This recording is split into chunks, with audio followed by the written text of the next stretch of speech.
bigyan mo kami ng lakas. Bigyan mo kami ng lakas na mapatuloy namin ang pakikibaka upang hadlangan namin ang patuloy na pagnanakaw ng pira ng bayan sa aming o sa itong gobernong ito. O Diyos, marami ang mga walang nakakain ng dahil sa grabe na korupsyon sa bayan nating Pilipinas. Sana po, maraming mga tao ang mabigyan ng pagkain kagaya nito, kahit simple lang, para mabubuhay sa simpleng mamumuhay nila. O Diyos, maraming salamat po.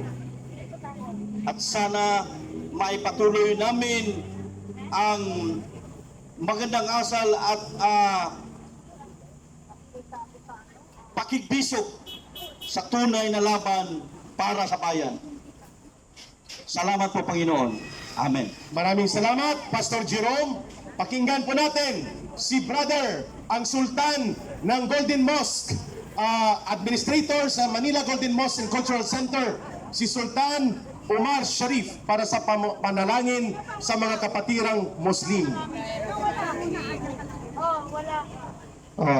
Bago po tayo manalangin, sana po ilagay po natin sa ating mga kaisipan lahat ng mga nandito upang malampasan po natin ang pangyayari po itong hindi kanais-nais na ito, very suffering, difficult crisis na kinakaharap ng ating bansa.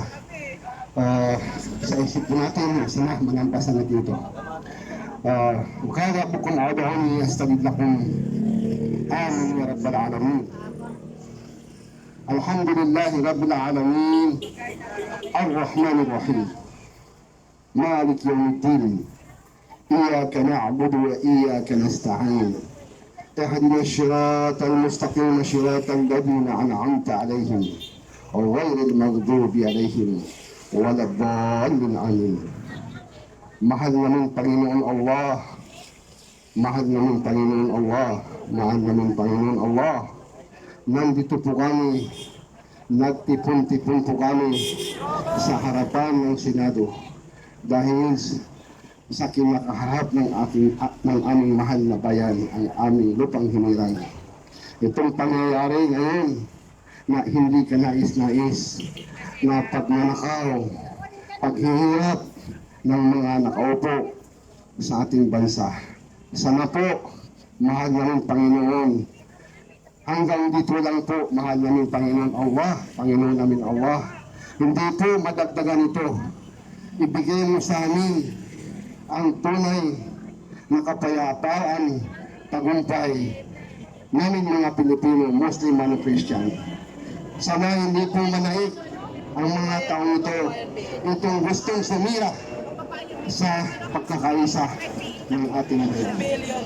Pinapanalangin namin sa iyo, mahal namin Panginoon Allah Subhanahu wa Ta'ala, na ang Duterte family ay may balik sa pwesto sa lalong madaling panahon. Dahil alam po namin, mahal namin Panginoon Allah Subhanahu wa Ta'ala, itong nangyayari ngayon sa aming bansa ay walang ibang makahulutas nito kundi ang aming mahal na pamilya ni Teresa, lalong-lalo na ang aming mahal na BP Sara.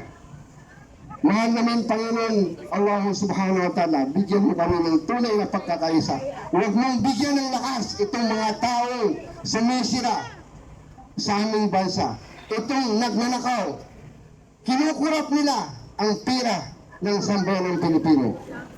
Hanggang dito lang po, mahal namin Panginoon Allah Subhanahu wa Ta'ala, sana tanggapin mo ang aming panalangin sa iyo.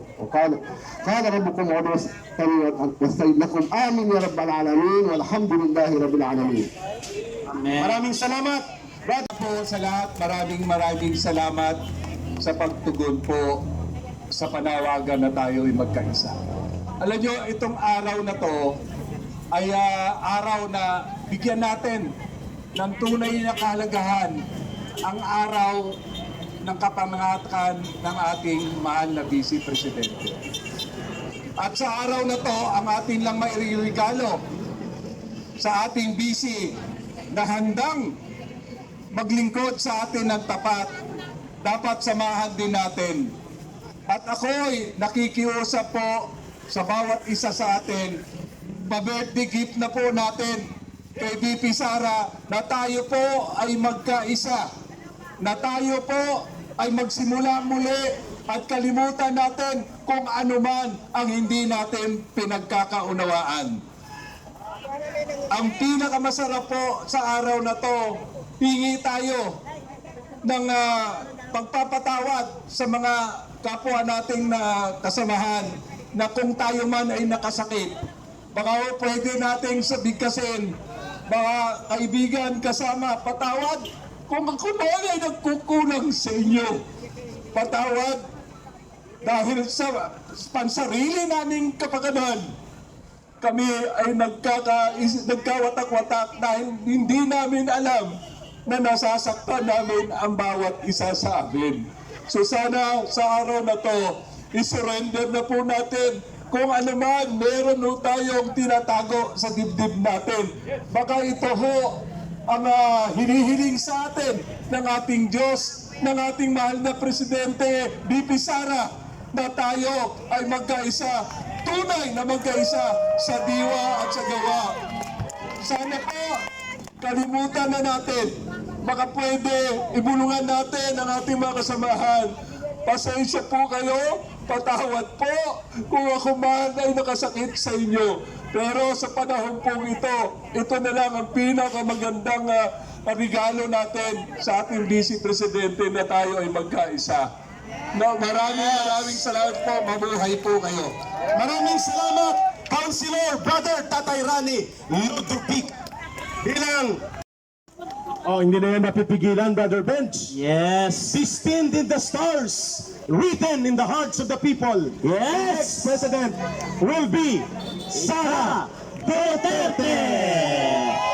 Naitala sa mga tala, naiguhit sa mga lansangan at naipagtit sa mga puso ng Pilipino. Walang ibang pipiliing susunod na mamumuno sa pagbangon ng bansang Pilipinas. Sara Duterte. Ayan. Ate Saira, pa-prepare po ako ng prayer natin sa kapatid na Muslim. And kay Pastor Jerome na dumayo pa mula sa Negros Oriental or Negros Island, Brother Bench. Ready, Pastor Jerome. At sa Muslim brothers and sisters, ready also. Bench, Yes. tawagin natin sila. Oh. Okay, Pastor Jerome and sino ba Bench ang sa Yes. Muslim brothers and Si sisters? Sultan, yung ating kapatid na Muslim.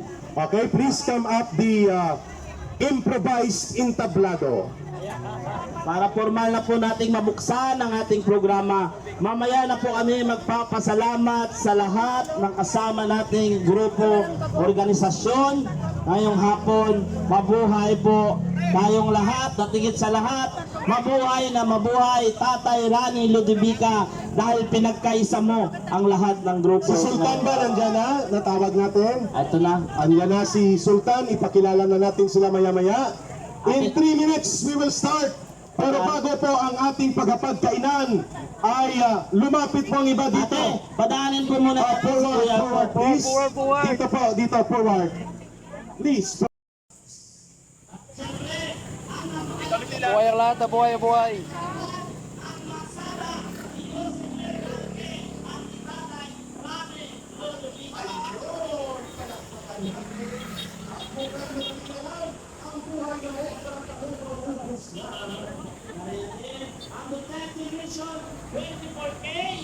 Duterte Mission 24K. Ayan. Sino pa rin nagtatawag? Representative dito. Aguilar, Philippines. Tama ba? Duterte, Sulit, North. Ayun. Tabang, Mindanao, volunteers. Nandito rin. Anti-crime. Quezon City, Anti-Crime Crusaders. Yung akma. Yung ulam natin, tuyo lang yan. Pansit, may saging, Siyempre, itlog maalat. nais ko lang ibatiin. Birthday po ni Dabawenyo ngayon. Happy birthday sa'yo. Brother Dabawinyo, Happy Seryo. birthday at happy birthday kay Nanay Mimi ng Inday Cares. Akma, ang kaibigan ng masa si Inday. Guardians Brotherhood Guardians Brotherhood Incorporated. and Kababayan Volunteers. Ayan. Okay na tayo? Brother Bench, sino pang Si kulang? Bubet Cerveto ng Marino Filipino. At siyempre, birthday din ngayon ni Attorney Jimmy Bundok. Jimmy Bondok, happy birthday! Sultan Omar, Sarip Pumbaya, Manila Golden Mosque and Cultural Center.